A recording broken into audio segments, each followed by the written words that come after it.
Olá, caríssimos irmãos e irmãs, sejam bem-vindos a mais um áudio da Liturgia da Palavra desta terça-feira, dia 6 de outubro de 2020, no meio ainda da pandemia. Hoje a cor litúrgica é a branca, porque vamos lembrar de São Bruno, memória facultativa, tá? Não vou me ater muito a esse santo, eu vou estar um pouco mais assim, ligada, grudada no dia de Nossa Senhora do Rosário, um pouco, tá? Mas nesse áudio da liturgia da palavra, vamos estar já fazendo a própria liturgia. Não vou entrar com pitaco nenhum, tá certo? Pelo sinal da Santa Cruz, livrai-nos Deus Nosso Senhor de todos os nossos inimigos. Em nome do Pai, do Filho e do Espírito Santo. Amém. A primeira leitura dessa terça-feira, 27ª semana do Tempo Comum, caso não se lembre de São Bruno, vai ser cor litúrgica verde, tá bom? Porque é uma memória facultativa. Mesma coisa ontem também, mas a cor branca ela prevaleceu por causa de Santa Faustina também, tá? Porque também ela morreu de causas naturais. A primeira leitura de hoje está em Gálatas 1, versículos de 13 a 24. Irmãos, certamente ouvistes falar como foi outrora a minha conduta no judaísmo, com que excessos perseguia e devastava a igreja de Deus, e como progredia no judaísmo mais do que muitos judeus de minha idade, mostrando-me extremamente zeloso das tradições paternas. Quando, porém, aquele que me separou desde o ventre materno e me chamou por sua graça, se dignou revelar-me o seu filho, para que eu pregasse entre os pagãos, não consultei carne nem sangue, nem subi logo a Jerusalém para estar com os que eram apóstolos antes de mim. Pelo contrário, parti para a Arábia e depois voltei ainda a Damasco. 3 anos mais tarde, fui a Jerusalém para conhecer Cefas e fiquei com eles 15 dias. E não estive com nenhum outro apóstolo a não ser Tiago, irmão do Senhor. Escrevendo estas coisas, afirmo diante de Deus que não estou mentindo. Depois fui para as regiões da Síria e da Cilícia, ainda não era pessoalmente conhecido das igrejas da Judéia que estão em Cristo. Apenas tinha ouvido dizer que aquele que antes nos perseguia está agora pregando a fé que antes procurava destruir, e glorificavam a Deus por minha causa. Palavra do Senhor. O salmo de hoje é o 138, com o refrão: Conduzi-me no caminho para a vida, ó Senhor. Senhor, vós me sondais e conheceis. Sabeis quando me sento e me levanto, de onde penetrais meus pensamentos. Percebeis quando me deito e quando eu ando. Os meus caminhos vos são todos conhecidos. Conduzi-me no caminho para a vida, ó Senhor. Foste vós que me formastes as entranhas, e no seio da minha mãe vós me tecestes. Eu vos louvo e vos dou graças ao Senhor, porque de modo admirável me formastes. Que prodígio e maravilha as vossas obras. Conduzi-me no caminho para a vida, ó Senhor. Até o mais íntimo, Senhor, me conheceis. Nenhuma sequer de minhas fibras ignoráveis. Quando eu era modelado ocultamente, era formado nas entranhas subterrâneas. Conduzi-me no caminho para a vida, ó Senhor. O evangelho de hoje está em Lucas 10, versículos 38 a 42. Naquele tempo, Jesus entrou num povoado e certa mulher, de nome Marta, recebeu em sua casa. Sua irmã, chamada Maria, sentou-se aos pés do Senhor e escutava a sua palavra. Marta, porém, estava ocupada com muitos afazeres. Ela aproximou-se e disse: Senhor, não te importas que minha irmã me deixe sozinha com todo o serviço? Manda que ela me venha ajudar. O Senhor, porém, lhe respondeu: Marta, Marta, tu te preocupas e andas agitada por muitas coisas. Porém, uma só coisa é necessária. Maria escolheu a melhor parte e esta não lhe será tirada. Palavra da salvação. Aqui termina a liturgia da palavra. Eu vou fazer um breve apontamento, assim, de estudo bíblico, digamos assim. Breve, tá? Não é? E também não é 100% isso que você tem que acreditar. Não, eu acho que você precisa fazer o estudo bíblico também seguindo um modelo de estudo. Então, por isso que eu indico sempre aquele livrinho, A Bíblia do Meu Dia a Dia, do Monsenhor Jonas Abib, da editora Canção Nova, e um material da Arquidiocese de Curitiba, do nosso bispo Dom Peruso, Leitura Orante. Aí os dois podem te ajudar, tá? A livraria da Arquidiocese de Curitiba está online, inclusive. Eu acredito que esse livro esteja lá não está fora de edição, tá? Os dois são bem em conta, assim, sabe? Vale bem a pena. Bem, a leitura desse domingo, dia 4, é Mateus 21, versículos 33 a 43, que fala sobre a vinha do Senhor, que representa o povo de Israel. Então, é o próprio Deus que cultiva essa vinha, dá rega, alimenta, dá sol e deixa na mão de vinhateiros. Ele deixa sob a administração né, de vinhateiros, administradores, que são péssimos administradores, porque quando o senhor vai recolher os frutos, que tem direito, é o justo, esses administradores simplesmente não dão os frutos e, para piorar, como diz na primeira leitura, ainda dá frutos azedos, frutos maus, frutos selvagens, que foi a primeira leitura de domingo também, que foi, deixa eu ver, Isaías 5, versículo de 1 a 7. O que acontece durante essa semana? Tá? Isso eu vou bater sempre nessa tecla. Ao que me parece, na minha humilde concepção, aqui, e fora que não podemos perder o contexto do tempo comum. O tempo comum é uma catequese de Cristo. Tempos especiais como Advento, Quaresma, né? Aí é outro detalhe. A gente vai fazer meditações, por exemplo, no Advento, esperando o Messias, o nascimento do nosso Salvador. Não é o aniversário de Jesus, é algo a mais. Existe um plus aí. É mais complexo, mais assim, mais. Então, o período do Advento é essa espera do Messias que nascerá, e fazemos memória disso. Inclusive, quem criou o presépio foi São Francisco de Assis, né? Período quaresmal, o forte do período quaresmal, que até ultrapassa um pouco os 40 dias, o que é?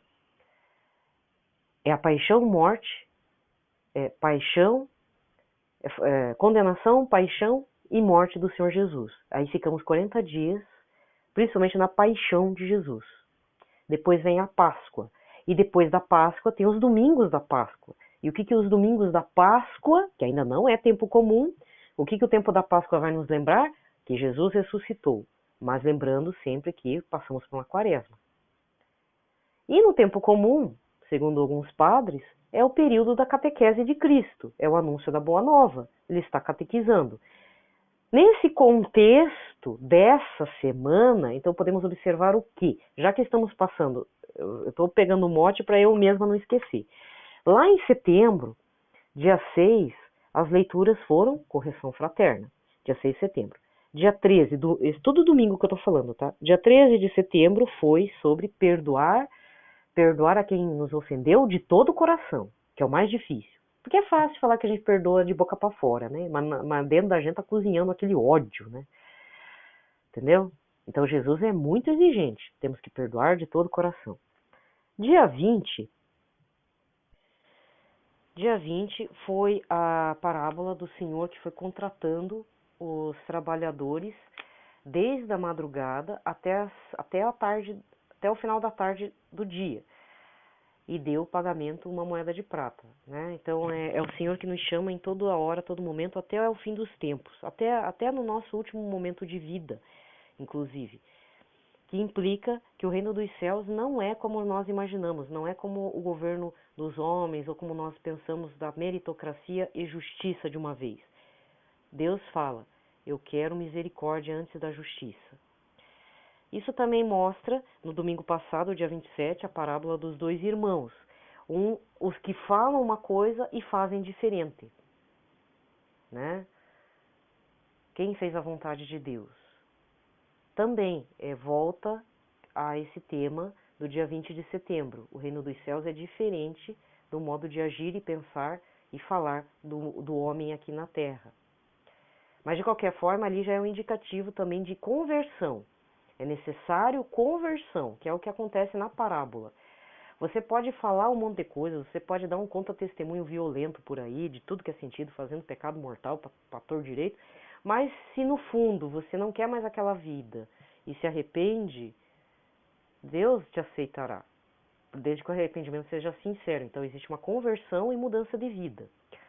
Nessa semana, com a história dos vinhateiros maus, ali é revelado um algo a mais no coração do ser humano, que além do ser humano que quer viver um mundo supostamente meritocrático e de justiça, isso é falso, porque o ser humano, na primeira oportunidade que tem de matar o irmão ou até o próprio Messias, para que os próprios interesses mesquinhos prevaleçam, seja de uma congregação, seja uma sociedade, seja de um grupinho ou o próprio si mesmo, ele vai lá e mata, né?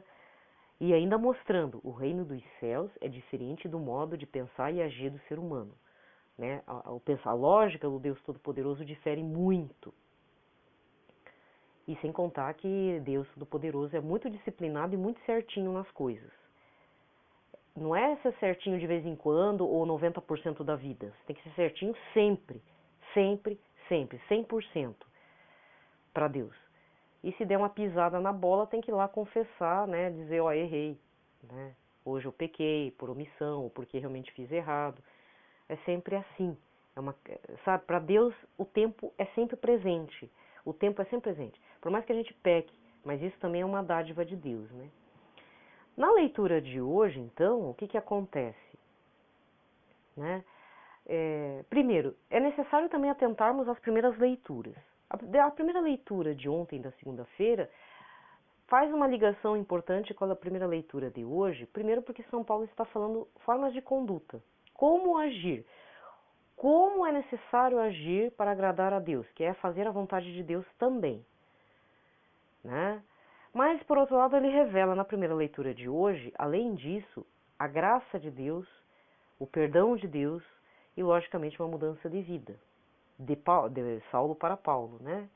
Todo mundo, porque aqui ele faz meio que um preâmbulo do que aconteceu com ele. Ele era um perseguidor e assassino de cristãos.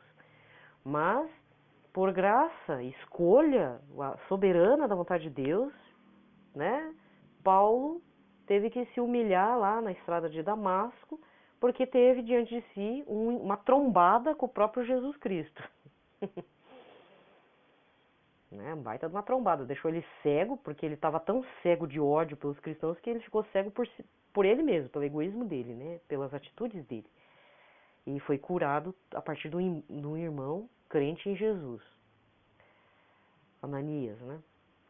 Então ele faz um histórico, como que a vontade de Deus é soberana e ao mesmo tempo sob a graça de Deus. Porque Paulo só se tornou o que era São Paulo hoje, um dos pilares da Igreja Católica, junto com São Pedro, pela graça, escolha e vontade do Todo-Poderoso. E aí no Evangelho de hoje, nós vamos ver a versão ampliada da parábola do bom samaritano, que alguém pergunta para Jesus: Mestre, o que devemos fazer, né? O que Deus quer da gente? Tá, aí Jesus olha assim, acho que deve ter olhado de esguelha, né? Tipo, de lado, assim. Não, apesar que Jesus era educado, tinha muito amor no coração, olhou. Então, o que diz as Escrituras? Amar a Deus sobre todas as coisas e ao próximo como a ti mesmo, né? Como a si mesmo. E aí, Jesus responde e tal, mas o craquinha pergunta de novo: mas quem é meu prato, Senhor? Então, aí ele fala a passagem do bom samaritano. Quem é o próximo? Justamente mostrando o quê? E fazendo referência ao domingo passado com a história, a parábola dos dois irmãos. Quem é que fez e aconteceu? Ou pelo menos, vamos colocar nesses termos então um pouco chulos, assim. Quem é que fez e aconteceu na vontade de Deus? O samaritano, que geralmente era aquele que brigava com o judeu, né? Aí vem uma questão de briga mesmo. Justo o improvável é que ajudou o homem caído, o homem moribundo. Na verdade, tá quase morrendo, né? E ainda pagou, né? Falou: oi, eu vou viajar, volto daqui a um tempo, mas eu volto e se o senhor gastou mais coisa com os curativos e tal, eu pago, pode deixar que eu pago. Ou seja, o samaritano não foi lá somente cuidou das feridas, levou para a hospedaria, porque naquela época não tinha hospital. Não, ele tomou responsabilidade para si daquele ser inconsciente, do começo ao fim. E isso é importante observar. Por quê? Porque hoje em dia, por que eu estou dando essa ênfase? Porque hoje em dia, fala bem a verdade, o ser humano como um todo, Brasil e fora, não está nem aí pro outro, pro próximo. Acha que cachorro e gato é o próximo. Quando vai ajudar um morador, por exemplo, tem um morador de rua cuidando de 5 cachorros. O que as pessoas vão ajudar? Vão ajudar dando ração pro morador de rua, mas não ajuda o morador de rua. Não estou questionando se o morador de rua tem 1 cachorro ou 5 cachorros. Até porque, coitado, o rapaz lá, o cidadão lá, que geralmente são velhinhos e doentes, tem a rua como lar, né? E aí o que acontece? Quantas pessoas não vão ajudar? Quem que é o próximo? Não, o próximo não é o senhor que está cuidando dos cachorros, é o cachorro. Aí vai dar lá da ração. Tá, e a comida pro velho? Pro morador de rua? Você dá? Dá eu tenho que dar, né? Porque se eu pudesse, eu ficava com os cachorros. Então isso não é ser o próximo. Então o óbvio, eu tinha um professor de filosofia, e repito, ele falava isso, nem sempre o óbvio é óbvio para o outro. Nem sempre o óbvio é tão óbvio assim. A gente perdeu o senso, perdeu a mão mesmo do bom senso, do discernimento, né? Isso é gravíssimo, porque aí acontecem aquelas perguntas que eu vejo lá que falam lá pro padre Ronei, ou até pro padre Gabriel Vilaverde, que ficou até chocado. Né? Padre Gabriel Vilaverde eu até entendo, porque ele é de outra região do país. Então, de repente, vem um monte de gente da região sudeste e sul, que é meio relaxado na vida, e eu me coloco dentro dessa trupe, e choca com as perguntas pro padre. E aí o padre Gabriel Vilaverde, por exemplo, fala, olha, não vai dar para responder aqui os stories de você, nos stories aqui, porque vocês fazem perguntas muito íntimas. E pior, são perguntas que, tipo, eu já deveria saber que, por exemplo, ai, padre, eu tenho namorado, mas eu paquero um monte de homem. Ou então, é pecado não ser, como é que é? É pecado viver junto com o namorado, já tendo relação? É pecado grave? Gente, mas isso é o básico do catecismo. O que vocês estão aprendendo no catecismo? Tá, tudo bem, estamos em quarentena, né? Tá tudo em off essa questão. Meu Deus, o que está acontecendo? Padre, eu posso usar uma blusinha de regata para ir para missa? Se for mulher, né? Cada pergunta. Lógico que não. Cadê o decoro? Então tem umas perguntas assim fora do consenso, não sei se é para provocar o padre, ou se é para tirar o padre do sério, ou se realmente é de verdade, né? Então aí o padre Gabriel Vilaverde largou a mão, tem mais é que largar mesmo, ele não é obrigado. Quem tem que responder isso é o próprio padre de cada um aí, e ainda assim usando bom senso, né? Roupa justa na igreja, que eu mais vejo, homens e mulheres. Aí eu tenho que, às vezes eu tô lá meditando, quando eu vejo, meu olhar já tá fixado no traseiro da pessoa. Eu tenho que virar aqui. Aí fico fazendo aquelas bocas não dá, né, porque eu já tô de máscara. Aí eu tenho que ficar lá fingindo que tô vendo paisagem, né. Aí eu tenho que me fixar no banco, fixar no chão, fixar no teto, o olhar, porque, sabe? Então tem que cuidar muito com o que a gente se veste, com o que a pessoa também se vista, né. A gente pode, então aquelas perguntas, a gente pode falar amém no Pai Nosso na missa? Não. Graças a Deus, na paróquia que eu vou ninguém mais fala. Ai, aleluia. Porque o padre educou o povo de Deus. E ele não é nem da renovação carismática, já é uma outra tradição teológica, sabe? Não é tradicionalista também. Mas, né, mas mesmo assim, ó, não se fala amém, gente. Oh, beleza, obrigado. Ai, valeu, né? Entende? Então aqui eu vou ter que reforçar uma coisa que era para ser óbvia, mas não está sendo mais óbvia. Quer ver? No Brasil, acidente de trânsito, o que eu mais vejo gente irresponsável, assim, bebe, já é assim, bebe qualquer coisa, bebe até álcool em gel, né? Tem um reality show que eu não sei, os caras não podem, tem um cara lá que não pode beber, porque depois ele força o outro, e isso dá punição no reality. Vamos beber um álcool em gel? É a segunda semana que o cara causa uma punição porque bebeu álcool em gel, gente. Não ficou na primeira, ficou na segunda. Eu quero ver essa semana, esse fim de semana, se o cara ficar lá, se ele vai beber álcool em gel de novo, porque acho que vai ficar bebaço e vai querer beber álcool em gel. Então, bebe tudo que é álcool etílico, vinho e umas paradas loucas, pega o carro, dá prejuízo pros outros quando não invade as casas, atravessa o portão da casa, quando não atropela na calçada, quando não atropela o motoqueiro, quando avança na preferencial. Aí o que o cara faz? Foge. Desculpa, um tremendo de um cagão. Agora vou falar que nem a outra do reality. Eu acho que eu fico indignado. Quando descobrem quem é o cara que fez toda a porcariada lá, passou por cima da motoqueira, como foi um caso que esse eu vou ter que contar, passou por cima da moça, a moça saiu numa reportagem, passou uma semana, a moça morreu, em decorrência, porque deu, sei lá, não deu certo, né, acho que não viram direito o que tava, sei lá, um órgão interno furado, perfurado, ou sei lá o que aconteceu, a moça morreu depois da reportagem. E a família localizou o cara que provocou o acidente. Sabe o que o cara falou? Ah, eu vou acertar, eu vou pagar não sei o quê. Depois que a mulher morreu, o cara sumiu. Então, não estou nem falando do bom samaritano. Eu estou falando de uma pessoa que provoca o acidente de trânsito, isso que eu estou falando de trânsito, seja na rodovia, seja na cidade, seja no cruzamento, isso não importa. E o povo faz o quê? Dá uma de arregão. Ou arregona, né? Porque tem muita mulher bebaça também. Coisa mais feia.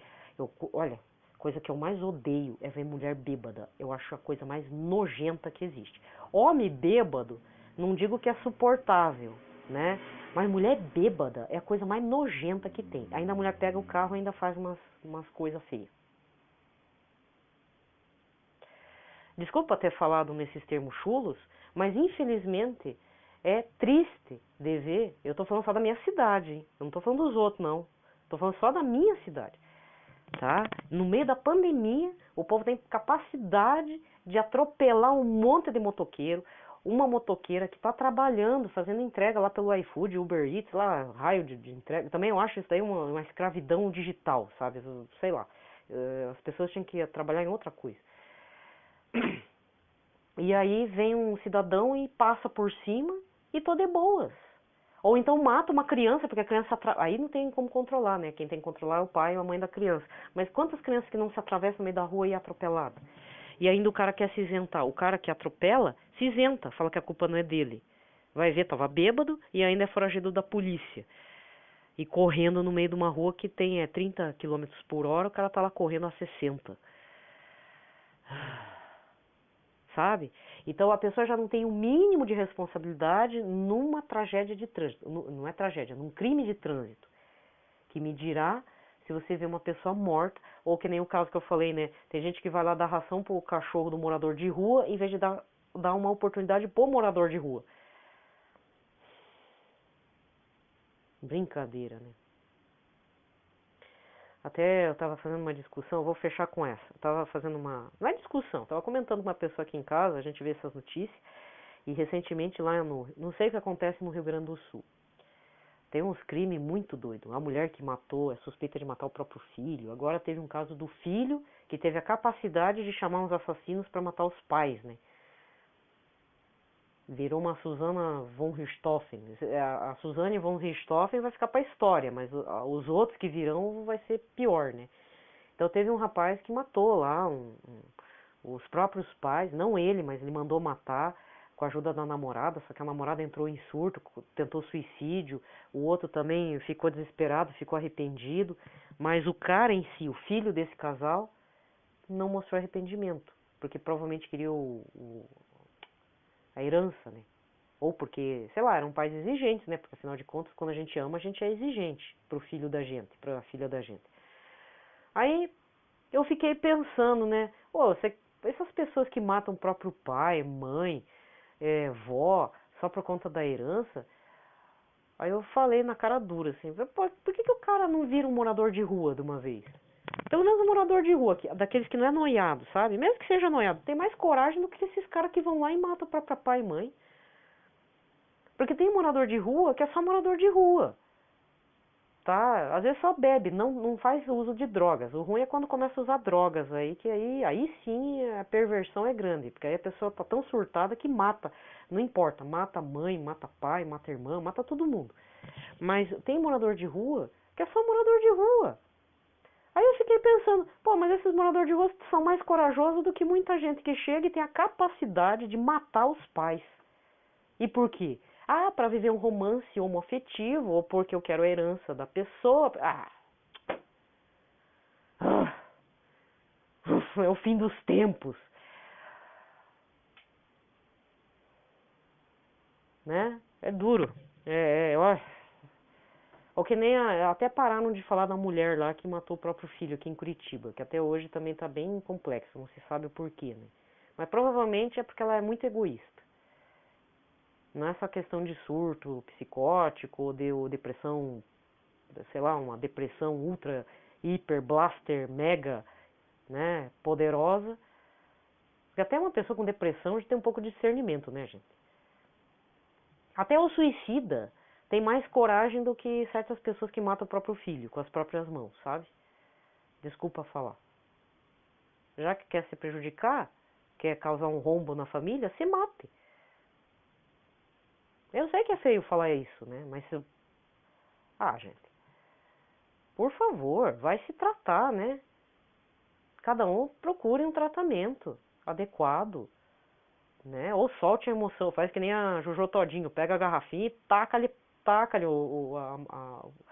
o amassador de carne nela, para não estourar em cima das pessoas, né? Mas tenha uma atitude decente, né? Você não faça uma coisa dessa, umas atrocidades assim,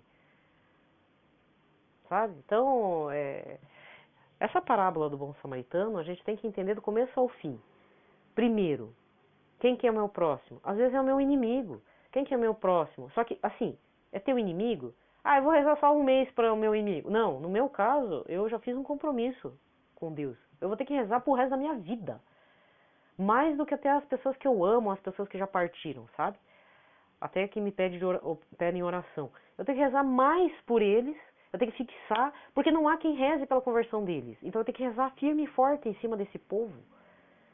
Para lembrar Jesus, Nossa Senhora, ó, esse aqui, ó, não esquece dele, o senhor faz o que é possível, viu? Mas eu tô rezando. Eu não gosto dessa pessoa, tenho ódio dela ainda, mas eu rezo por essa pessoa. Tem que ter um compromisso de começo ao fim, começo, meio e fim. É isso que eu estou tentando dizer na análise do evangelho de hoje. Que, falar bem a verdade, eu já passei por essa parábola, eu nunca parei para pensar numa questão começo, meio e fim.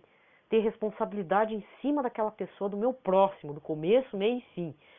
Não que eu vá enterrar a pessoa, né? Não é isso, mas eu tenho que estar ali firme na lembrança. E mesmo que algum inimigo meu morra, eu vou ter que rezar lá como alma do purgatório, porque não sou eu que vou julgar se a pessoa vai parar no inferno ou não, né?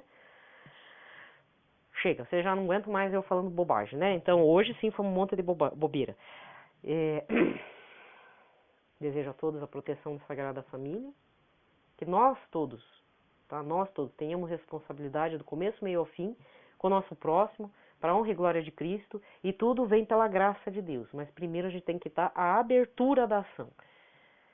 Não é pra gente ficar vangloriando dessa coisa, daquilo que a gente fez, mas sim lembrarmos que quem nos concede a força de continuarmos, que concede as maravilhas, milagres, conversões, é a graça de Deus. Mas é preciso a gente abrir a portinha, botar o dedinho no interruptor que causa choque, a gente chegar a dar um tapinha na cara para dar uma correção fraterna, nem que seja na gente mesmo, né? Mas dar o primeiro passo em nome de Jesus. Em nome, honra e glória para e com Jesus. Pronto. Então que tenhamos uma semana muito abençoada nesse quesito, tá bom? Um abraço a todos, que a paz de Cristo esteja sobre todos nós e nossas casas. Paz e bem.